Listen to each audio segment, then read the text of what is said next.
everybody, welcome once again to NoDQ&A video right here on NoDQ.com. Don't forget this Sunday, TNA Genesis live coverage. It starts at 8 p.m. Eastern, 5 p.m. Pacific. Stay tuned to NoDQ.com for that. But for now, let's get right down to your questions.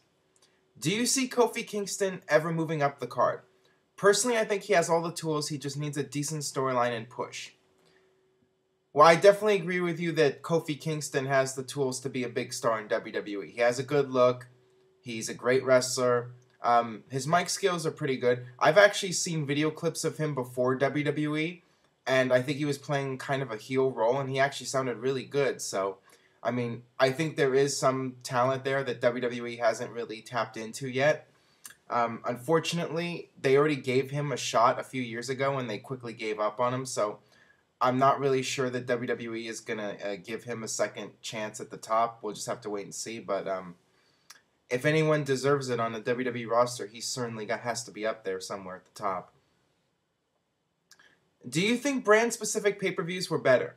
It made sure that the creative team would build multiple storylines at one time, each brand, other than maybe one or two storylines with multiple mid-card guys floating around. Well, yeah, the big positive about doing the specific brand pay-per-views was that you would get everybody on the roster on the pay-per-view. When you did the joint pay-per-views, only the top stars from each brand would end up on the pay-per-view. Now, I think the positive to doing the joint pay-per-views, back in the day, was that it made the pay-per-views special.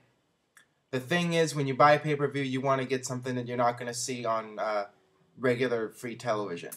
So when WWE first started doing the joint pay-per-views, it was an incentive to buy the pay-per-view because you were getting to see all the big stars on one show.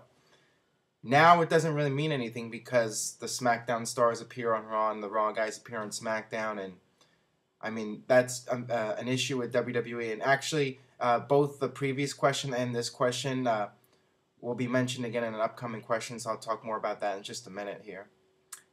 Hey Aaron, what's up? Here we go. Here's the question. What are the top 5 things going wrong personally with WWE, and what do you think they should do to fix the situations and make the shows more better? Okay, number 1 for me would be protecting the titles. Even though they're a prop, the titles do mean something to fans. The fans like to wear the title belts, and they value the titles as something, and when you put a big title match on the pay-per-view, if the titles are protected, people are going to buy the pay-per-view to see the match. If they don't care about the titles, then they don't buy the pay-per-views and they're just not interested. So the titles can be used as a tool to draw people, to pay-per-views and that sort of thing, and to live events. And, WWE has just really watered down those titles, and changing the titles every month doesn't help. So one way to protect the titles would be to let the guys have a good extended run with them, and not, maybe 6 months is a good amount of time for a title run, but when WWE changes it every pay-per-view, they end up meaning nothing. Second would be to build up the pay-per-views better. Part of that is protecting the titles also, but just in general, not giving away too much on free TV. Have your 2 big stars face off on a pay-per-view. Don't put them on TV, and, build up the feuds better. I mean, that's part of the idea of building up the pay-per-views is you don't want to just do a Hell in a Cell match for the sake of doing a Hell in a Cell match. You want to let them have their first big match on pay-per-view, and then when they have their rematch, maybe then you could do Hell in a Cell as a last resort, the way to end the feud, something like that. But with WWE, they just throw out a cage match for no reason or a Hell in a Cell match for no reason, and that hurts the pay-per-views, I think. Number 3 would be long-term storyline planning, and this also plays into the idea with the pay-per-views and, not throwing a Hell in a Cell match for no reason. Maybe think about, okay, we're going to have these 2 guys have a match. Then at the next pay-per-view, they'll have maybe a rematch, maybe a no-holds-barred match. But then things aren't really settled with that. So then for the 3rd match, we'll do Hell in a Cell. I mean, stuff like this, like planning out the storylines, have an idea where you're going to be in 6 months. And the problem with WWE is they sometimes go week to week. They do a storyline, and then it doesn't get the reaction they wanted, so they change plans. So that's another issue there. Number 4 would be less scripting. I mentioned this on a previous video that it's good to script the wrestlers to some degree, but when you have them, being 100% scripted, it really shows.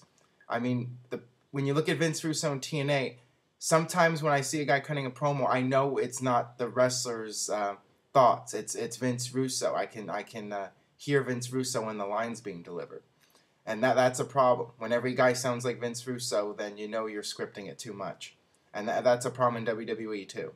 And I've actually seen a few WWE scripts, and you would be amazed at how much of the stuff is scripted. I mean, I think only the few top guys are given bullet points, but most of those guys, they're being scripted almost word for word. So that's something I would change.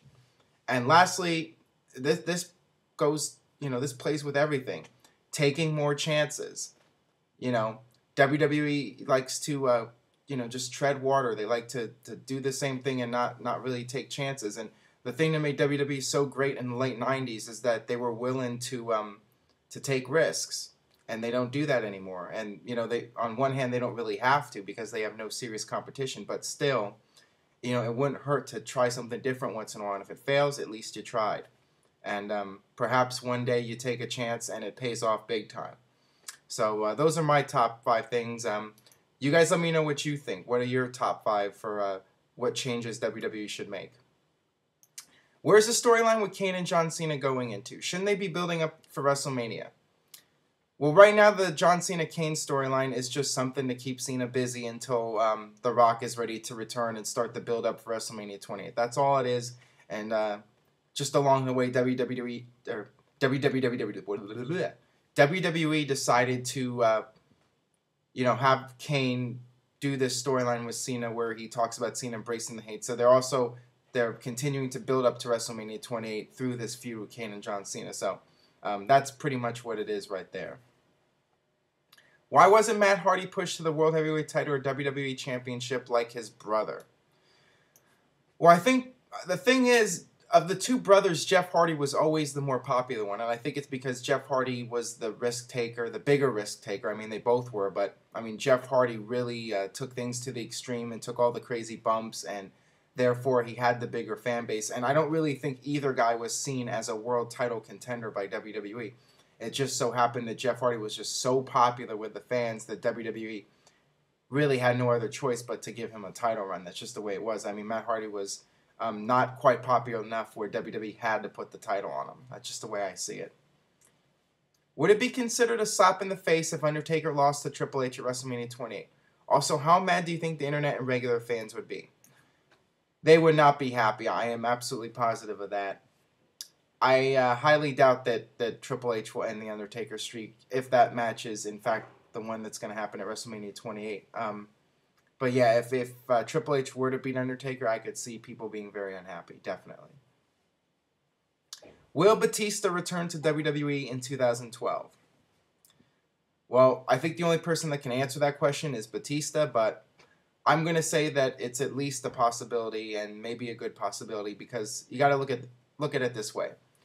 Batista is into his 40s now. He's getting older and he's only going to have so many years left where he could be a top guy in WWE and his body will allow him to work a regular full-time schedule in WWE. So, time is running out for Batista. He's been doing the MMA thing, but it's not really going to get him all that far because, at his age, he's not going to be able to be a serious competitor. So, I think it's only a matter of time. I know Batista's been putting down the product, but at the end of the day, just like so many other wrestlers, he is a businessman, and if the money is there, I'm sure he'll go back. And, I think now would be a good time. So we'll just have to wait and see, but I think the odds are that at some point we'll see him back in the WWE, probably sooner than later. All right, that'll do it for today's edition of No DQ&A video right here on I was about to say WWE.com. What am I talking about? I wish. But no, it's on NoDQ.com. It's on YouTube. We have 20,000 plus subscribers, so we're doing okay. Not quite at Zack Ryder's level, but we're getting there. And you can help out by spreading the word. YouTube.com/NoDQCAW. Tell a friend. Post a link to the video on Facebook. I really do appreciate all the support. And don't forget, TNA Genesis this Sunday, live coverage on NoDQ.com. And we'll see you next time.